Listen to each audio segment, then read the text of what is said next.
اس ذات کے نام سے جو پوری کائنات کا خالق و مالک ہے، جس نے انسان کو وہ سب کچھ سکھایا جو وہ نہیں جانتا تھا، اور لاکھوں کروڑوں درود و سلام محمد مصطفیٰ صلی اللہ علیہ وآلہ وسلم پر اور ان کی اولاد پر۔ السلام علیکم ورحمۃ اللہ وبرکاتہ۔ پروگرام روشنی کے سفر میں آپ کو خوش آمدید کہتے ہیں۔ ام المومنین کے حوالے سے ہم نے پروگراموں کا ایک سلسلہ جاری رکھا ہوا۔ آج کا عنوان 8ویں ام المومنین حضرت جویریہ رضی اللہ عنہا، ان کے حوالے سے ہم آج گفتگو کی سعادت حاصل کریں گے، اور ہمارے ساتھ موجود ہیں محترمہ عذرا ندوی صاحبہ۔ گفتگو کا آغاز کرتے ہیں۔ السلام علیکم ورحمۃ اللہ وبرکاتہ۔ وعلیکم السلام ورحمۃ اللہ وبرکاتہ۔ آج کا جو ہم نے یہ ہمارا عنوان ہے وہ 8ویں ام المومنین ہے۔ ان کا تعارف ہمیں بتائیے، اور یہ کس قبیلے سے تھی، اور ان کا کچھ بیک گراؤنڈ ہمیں بتائیں تاکہ ہم کچھ ان کے حوالے سے جان سکیں، ہمارے ناظرین بھی جان سکیں۔ جی، نام تو ان کا اصل حضرت جویریہ کا رضی اللہ تعالیٰ عنہ کا نام برہ تھا۔ جب نبی کریم صلی اللہ علیہ وسلم نے ان سے نکاح کیا تو ان کا نام تبدیل کر کے جویریہ رکھ دیا۔ ان کے والد کا نام حارث تھا، جویریہ بنت حارث، اور ان کا قبیلہ جو تھا بنو مستلق سے ان کا تعلق تھا۔ یہ سردار قبیلہ تھا، یہ سردار کی بہت امیر کبیر خاندان کی سردار کی بیٹی تھی، اور ان کا جو پہلا نکاح ہوا تھا وہ مصعفہ بن صفان سے ہوا تھا، جو ان کے والد حارث کے رشتہ دار تھے، اور وہ بھی مسلمانوں کے بہت سخت دشمن تھے۔ اور ان کے والد بھی چونکہ اس وقت غیر مسلم تھے، لیکن بعد میں یہ لوگ پھر مسلمان ہو گئے تھے دونوں، یعنی کہ ان کے شوہر بھی اور ان کے والد بھی۔ اچھا، اس میں قصہ اس طرح سے ہے کہ ان کے جو والد تھے حارث، جو کہ قبیلے کے سردار تھے، انہوں نے مدینے پر چڑھائی کرنے کی کوشش کی۔ چڑھائی کرنے سے مطلب یعنی انہوں نے سب فوج وغیرہ جمع کر لی، اور قریش کے دوسرے جو ایسے قبیلے تھے ان کے کہنے پر انہوں نے مدینہ پر مطلب یعنی لشکر کشی کرنی شروع کی کا پروگرام بنا لیا۔ نبی کریم صلی اللہ علیہ وسلم کو معلوم ہوا جب، تو انہوں نے اپنا ایک نمائندہ، ایک جسے کھوجی کہتے ہیں نا، اس کے اس خبر کی تصدیق کر کے کہ واقعی یہ بات صحیح ہے، تو وہ جب واپس آئے تو انہوں نے کہا کہ ہاں یا رسول اللہ، وہ تو جو ہے نا بالکل ہم پر حملہ کرنے کے لیے تیار بیٹھے ہیں۔ جی، یہ بتائیے کہ جب حضور صلی اللہ علیہ وسلم کے نکاح میں جب آئیں تو یہ کس وجہ سے ہیں، کیسے آئیں، اس کے اوپر آپ ذرا روشنی ڈالیں۔ جی، اس کا تعلق اس سے ہے کہ جب حضرت جویریہ رضی اللہ تعالیٰ عنہ کے والد حارث نے جنگ کا جو پروگرام بنایا، تو نبی کریم صلی اللہ علیہ وسلم نے ان کے آنے سے پہلے ہی بنو مستلق پر اچانک حملہ کر دیا۔ اچھا، جب وہ نبی کریم صلی اللہ علیہ وسلم نے اپنے تمام صحابہ کو جمع کیا، اپنی فوج کو سیٹ کیا، اور پیچھے سے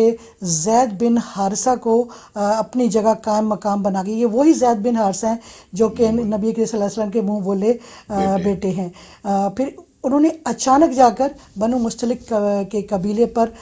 حملہ کر دیا، جس سے وہ ان کے اوزان خطا ہو گئے، وہ پریشان ہو گئے کہ یہ اچانک کیا ہو گیا، اور نبی کریم صلی اللہ علیہ وسلم وہ جنگ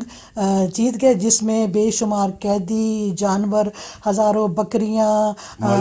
مال غنیمت سارا ہو، اس میں حضرت جویریہ بھی گرفتار ہو گئیں۔ مطلب اس میں ظاہر جب قیدی گرفتار ہوتے ہیں تو حضرت جویریہ بھی اس میں قید میں آ گئے، اور وہ قید میں آنے کے بعد جب نبی صلی اللہ علیہ وسلم ان کو لے کر آ گئے اپنے شہر میں مدینہ میں، تو پھر وہاں پر آپ کو پتہ ہے جب مال غنیمت بھی تقسیم ہوتا ہے، اور جو خواتین جو آتی ہیں لونڈیاں، ظاہر وہ لونڈیاں بن جاتی، بے شک وہ اپنے قبیلے میں سردار کی بیٹی تھی، تو پھر وہ ایز اے مال غنیمت وہ نبی کریم صلی اللہ علیہ وسلم کے پاس آ گئیں۔ اور اس مال غنیمت میں حضرت جویریہ جو ہیں وہ ثابت بن قیس کے حصے میں آئیں، حصے کرتے تھے نبی صلی اللہ علیہ وسلم، یہ آپ کی، یہ آپ کی، تو یہ ان کے حصے میں آ گئی۔ اب ثابت بن قیس کے حصے میں جب یہ آ گئیں، یہ ایک سردار کی بیٹی تھی، شہزادیوں جیسی زندگی بسر کرتی تھیں، اور پھر انہوں نے سوچا کہ میں ایسی زندگی بسر کرنے کی عادی نہیں ہوں، تو میں کیوں نہ کسی سے مدد مانگ لوں۔ وہ نبی کریم صلی اللہ علیہ وسلم کے بارے میں انہوں نے بڑی تعریفیں سنی تھی، وہ فوراً نبی کریم صلی اللہ علیہ وسلم کے پاس گئیں کہ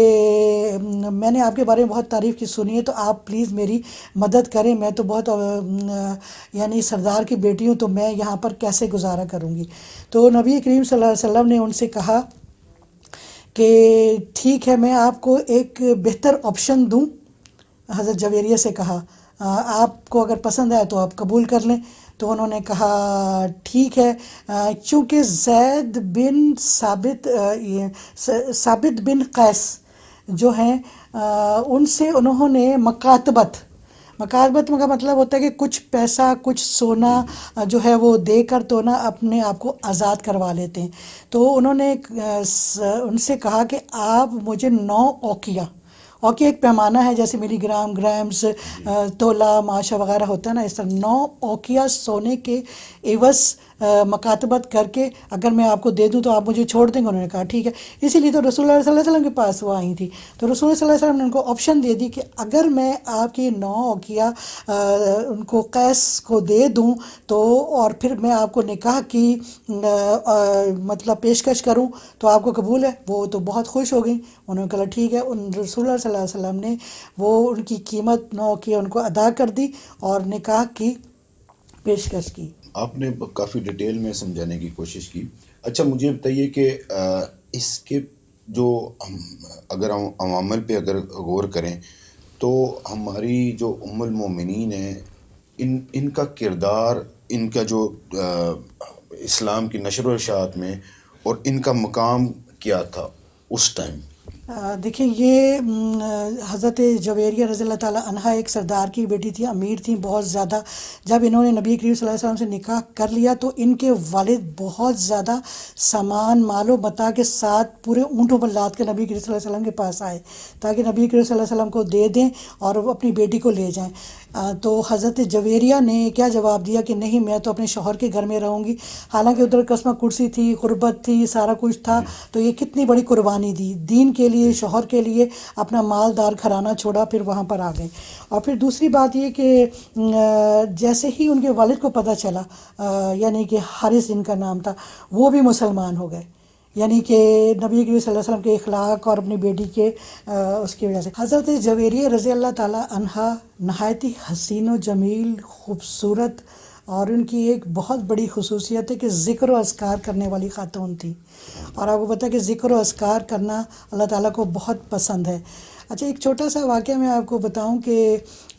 حضرت جویریہ فجر کی نماز پڑھ کر اشراق تک جا نماز پر بیٹھی ہوئی تھی۔ تو جب انہوں نے نماز شروع کی اس وقت نبی کریم صلی اللہ علیہ وسلم مسجد گئے، مسجد سے جب واپس آئے تو وہ اس وقت تک، اشراق کے وقت تک جا نماز پہ بیٹھی ذکر و اذکار کر رہی تھی۔ تو نبی کریم صلی اللہ علیہ وسلم نے جب ان کو دیکھا تو انہوں نے کہا جویریہ، میں آپ کو ایک ایسی چیز نہ بتاؤں جو آپ کی فجر سے لے کر اشراق تک کے وقت میں ذکر و اذکار کرنے سے زیادہ بھاری وظیفہ اور زیادہ ثواب والا ذکر ہے؟ تو انہوں نے کہا ہاں بتائیں۔ تو انہوں نے کہا کہ آپ سبحان اللہ و بحمدہ عدد خلقہ و رضا نفسہ و زنۃ عرشہ، 4 کلمات 3 مرتبہ۔